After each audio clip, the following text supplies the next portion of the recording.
It was Christmas Eve in Carnation, Washington. Inside the Anderson family home, the air was warm with the scent of pine, and wrapping paper lay scattered across the table. Outside, the winter sky was fading, and the quiet country property sat tucked away behind a locked gate. By nightfall, the scene inside had changed dramatically. The Christmas tree still stood, its lights glowing softly, but the living room told a far darker story. The phone line was dead. Footsteps had ceased. In the silence, the fate of 3 generations was sealed before anyone could call for help. What transpired that night shocked a small community and revealed a chain of events fueled by resentment, betrayal, and something far more sinister. Wayne Anderson, 60, was a respected Boeing engineer who had built not only a long career, but also a solid, loving marriage with his wife, Judy Anderson. Judy, 61, worked for the United States Postal Service and was equally admired in their close-knit Carnation community. For 31 years, they had shared a life together, raising 3 children, Mary, Scott, and Michelle. Mary, the eldest daughter, lived quietly in North Bend. Their middle child, 32-year-old Scott Anderson, was married to 31-year-old Erica Mantell Anderson. The young couple were devoted parents to 2 children, Olivia, age 5, and Nathan, age 3. Living in Black Diamond, about 25 minutes from Wayne and Judy, Scott worked long hours in construction to provide for his family, while Erica dedicated herself full-time to caring for the children. The youngest Anderson sibling, 29-year-old Michelle Tristan Anderson, was a very different personality. She lived with her boyfriend, 29-year-old Joseph Thomas McEnroe, in Fall City. The two had met in an online fantasy fiction chat room, quickly forming a bond that led them to move in together in 2004, renting a mobile home. Michelle listed her job on the application as a night security guard for Nintendo, while Joseph stated he was employed at Target. Neighbors remembered the couple as strange and difficult to approach. Some noted they avoided eye contact and reacted with hostility to minor perceived offenses, such as a car parking in their spot or a neighbor's pet straying into their yard. Michelle often called herself the black sheep of the family. She claimed her relationship with her parents was volatile, alleging that her father had hit her and that her mother was cold and unkind. Judy, however, worried about Michelle's life choices and regularly confided in her best friend Linda about her concerns. Judy made monthly trips to Michelle's home, always bringing food and necessities. Michelle insisted she had no desire to live on her parents' property. Yet by 2007, she and Joseph had done exactly that, moving into a trailer on Wayne and Judy's land, rent-free. By Christmas Eve 2007, tensions within the family remained largely hidden from outsiders. Wayne and Judy were hosting the holiday gathering at their Carnation home.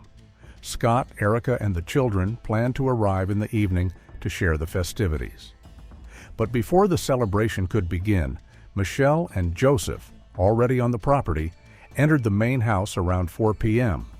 One carried a revolver, the other a handgun. Inside, Judy was busy wrapping presents in a back room. Joseph distracted her while Michelle confronted her father. Her attempt to shoot him failed. Whether due to a misfire or a missed shot remains uncertain. Joseph stepped in, raised his weapon, and fired a fatal shot to Wayne's head. Michelle and Joseph then turned their attention to Judy, shooting her 3 times. The couple dragged both bodies to a shed behind the house, attempting to hide the evidence by covering blood with towels and rugs. About an hour later, Scott, Erica, and the children arrived, unaware of the horror that had unfolded. They entered the living room and settled on the couch when Michelle suddenly opened fire on her brother. Multiple rounds struck Scott, killing him where he sat. Erica was shot soon after, wounded but alive long enough to grab the cordless phone. At 5:13 p.m., despite being hit 3 times, Erica managed to dial 911. Her children were just feet away as the nightmare continued. Joseph McEnroe snatched the phone from Erica's hands, yanked out the batteries, and hurled it violently against the wall. The sudden silence ended the desperate 911 call mid-sentence. Erica's pleas for mercy filled the room, but Joseph raised his weapon and fired a single fatal shot to her head. She collapsed instantly. The chaos did not end there. Joseph turned his attention to the children. 5-year-old Olivia was shot first, her life taken instantly. Moments later, 3-year-old Nathan, still small enough to believe in kindness, picked up the fallen phone batteries from the floor. In an innocent gesture, he reached out to hand them back to Joseph. Without hesitation, Joseph leveled the gun at the boy. Nathan was still clinging to his mother's chest when the shot rang out, killing him instantly. The 911 call Erica had made moments earlier had triggered a response from local deputies. At 5:45 p.m., law enforcement arrived at the Anderson property to investigate. Michelle, anticipating the police might come, had already taken steps to keep them out. She locked the front gate at the end of the long driveway, blocking vehicle access. Without attempting to enter the property or check on the occupants, the responding officers turned away, completely unaware of the massacre inside. 2 days later, on December the 26th, 2007, Judy Anderson failed to appear for her shift at the post office. Her longtime friend and co-worker, Linda, called her home but received no answer. Alarmed, Linda drove to the Anderson residence to check on her. When she arrived, the gate was locked, just as the police had found 2 days earlier. Unlike the deputies, Linda walked around the barrier, determined to reach the house. The front door was shut, and she knocked repeatedly, calling out Judy's name. Receiving no response, she tried the door and was startled to find it unlocked, unusual, as Judy was known to always keep her home secured. Pushing the door open, Linda stepped inside and called again. "Judy, it's Linda. We're worried about you." Silence filled the air. Then, looking down, she saw the body of a man lying motionless on the floor. At first, she thought he might be unconscious from carbon monoxide poisoning and instinctively prepared to drag him outside. But as she stepped closer, horror gripped her. He had been shot in the head. As her eyes adjusted, Linda saw more victims nearby. Realizing the enormity of the situation, she rushed to call 911, her voice breaking as she reported, "There's been a murder. There are 3 people dead that I can see right now. There's a baby and a man and a woman, and she's my best friend." By 9:30 a.m., King County Sheriff's deputies had arrived. Inside the house, they found the bodies of Scott Anderson, his wife Erica, and their 2 children. Nathan was still pressed against his mother's chest, as if seeking safety in death, while Olivia lay beneath her mother's body. All 4 had been executed with gunshots to the head. A search of the property led investigators to a shed behind the house where they discovered 2 more victims, Wayne and Judy Anderson. Like the others, both had been shot. Hours later, at approximately 11 a.m., Michelle Anderson and Joseph McEnroe drove up to the crime scene. Detectives immediately noticed their unusual demeanor. Michelle introduced herself as Wayne and Judy's daughter, explaining she lived in a trailer on the property. Neither she nor Joseph asked what had happened, why law enforcement was present in such numbers, or whether her family was safe. This lack of concern amid yellow crime scene tape, a line of police vehicles, and a mobile command center stood out sharply to investigators. Sensing the pair were withholding information, detectives separated Michelle and Joseph for questioning. Both gave a strange explanation for their whereabouts on Christmas Eve, claiming they had set out to drive to Las Vegas to get married, but had gotten lost and decided to return home instead. In their initial account, Michelle and Joseph said that on the morning of Christmas Eve, they had gone to Michelle's parents, Wayne and Judy, to share happy news. They were planning to get married. They said Wayne and Judy had been delighted for them. But when investigators revisited their statements, cracks quickly appeared. Under pressure, both admitted this version was a fabrication they had agreed upon beforehand. Michelle's composure shattered. In a sudden outburst, she exclaimed, "What the hell have I done? I'm a monster." After waiving their constitutional rights, the pair gave full and lengthy confessions, admitting to the murders of all 6 Anderson family members. Michelle even led detectives to the location where she and Joseph had discarded one of the firearms used in the killings. During interrogation, Michelle made it clear much of her anger had been directed toward her brother, Scott. She described how their once close relationship had deteriorated after he married Erica. She alleged Scott owed her approximately $40,000 from multiple loans over the years, the most recent several years prior.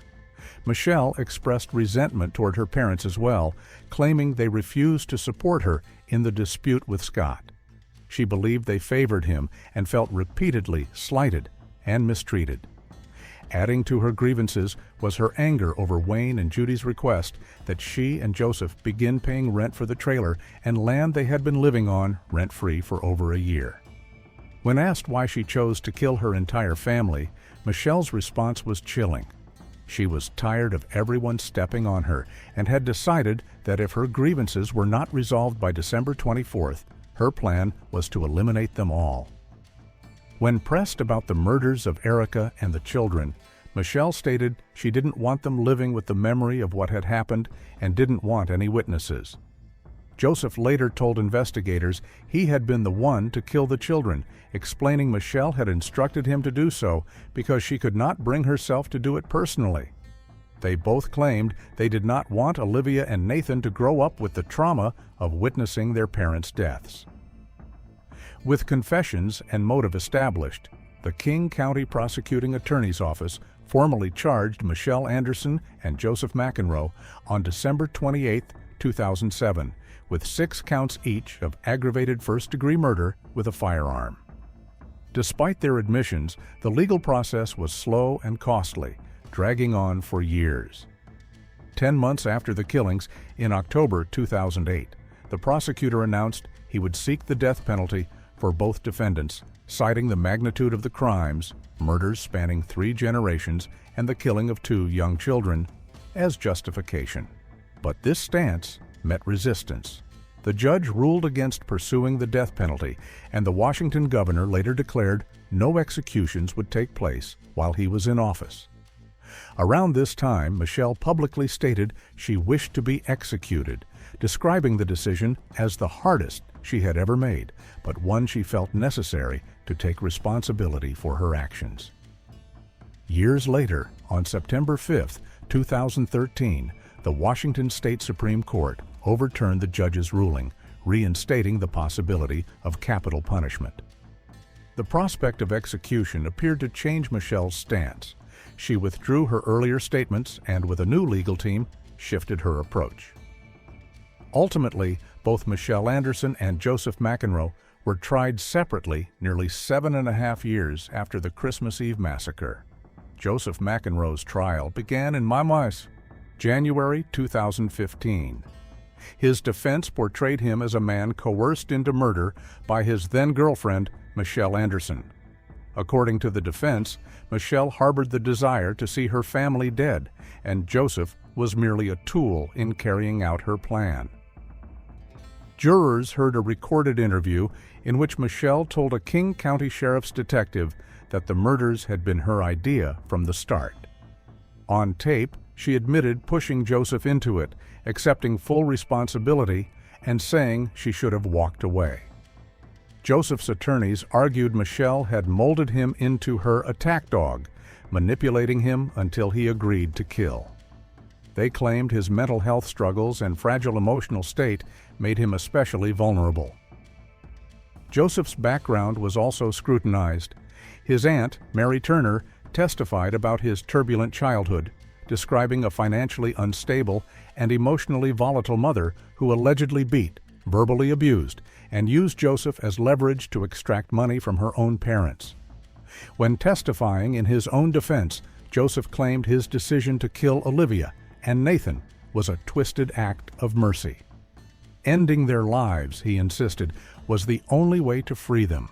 He described their deaths as quick and painless, a statement that left the courtroom visibly shaken. On March 25, 2015, after weeks of testimony, The jury returned guilty verdicts on all 6 counts of aggravated first-degree murder with firearm enhancements. Joseph's demeanor on the stand was peculiar. He appeared heavily medicated, often pausing, sighing, or struggling to find words. At times, he seemed on the verge of tears. He admitted that thoughts of the murders haunted him daily since that night. However, the senior deputy prosecutor accused Joseph of deliberately altering his behavior and speech patterns in a calculated attempt to draw sympathy from the jury. Joseph expressed remorse, claiming he had taken the lives of people who had shown him kindness. He told the court that if there were any way to undo what he had done, to bring them back or ease the pain he caused, he would do it without hesitation. During closing arguments, the prosecution urged the jury to impose the death penalty, calling it just and necessary. But the jurors could not reach a unanimous decision. 8 voted for execution, 4 opposed. Without unanimity, Washington law required the court to impose the only remaining option: life imprisonment without parole.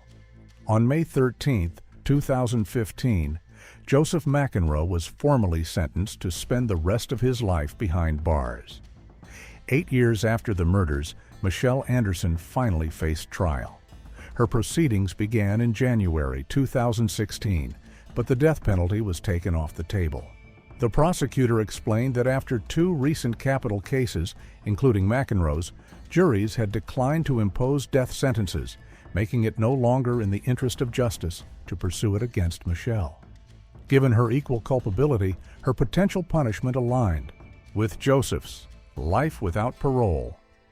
Throughout the trial, Michelle's demeanor fluctuated. At times, she sat with her head lowered, appearing tearful, but she chose not to speak directly to the court. Her defense attorney claimed she was deeply remorseful and had apologized to everyone affected. The prosecutor took a very different position, describing her motive as pure, unadulterated greed. In her first police interview, he noted, Michelle mentioned money over 35 times while explaining why she killed her family. Jurors heard recordings from that interview in which Michelle contradicted herself repeatedly. She shifted from calling herself a monster for killing her family to claiming her parents and brother had abused her for years. No credible evidence ever supported her abuse allegations. In reality, those who knew Wayne, Judy, and Scott described them as warm, compassionate people.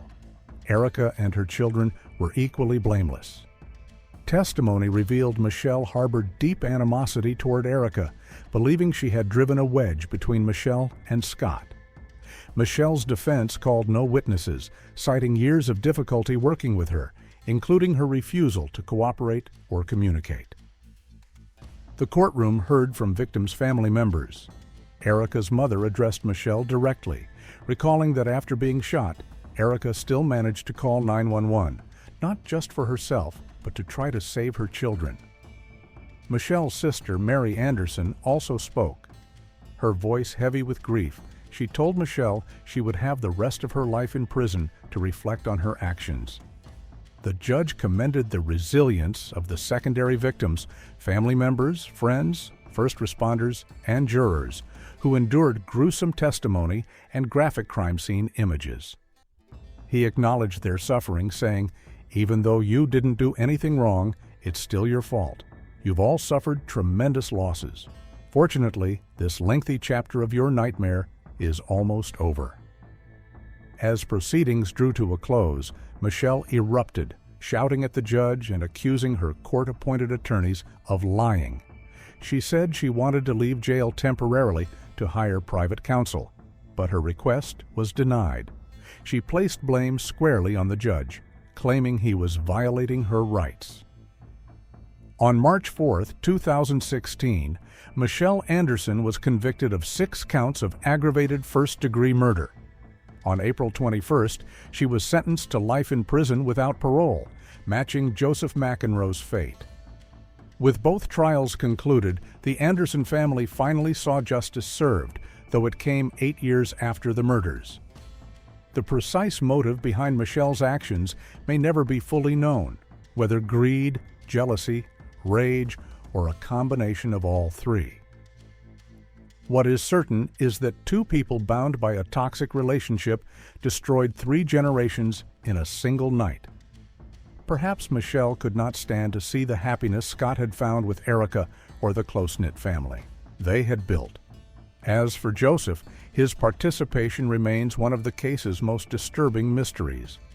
With no clear personal motive, he still chose to take part and even carried out the murders of the children. The tragedy remains devastating. Today, Joseph McEnroe serves his sentence at Washington State Penitentiary. Michelle Anderson is held at the Washington Correction Center for Women. Neither will ever be released. And while justice was served in the legal sense, the wounds left by the Carnation murders will never fully heal. Don't miss out. Subscribe now for more thrilling investigations.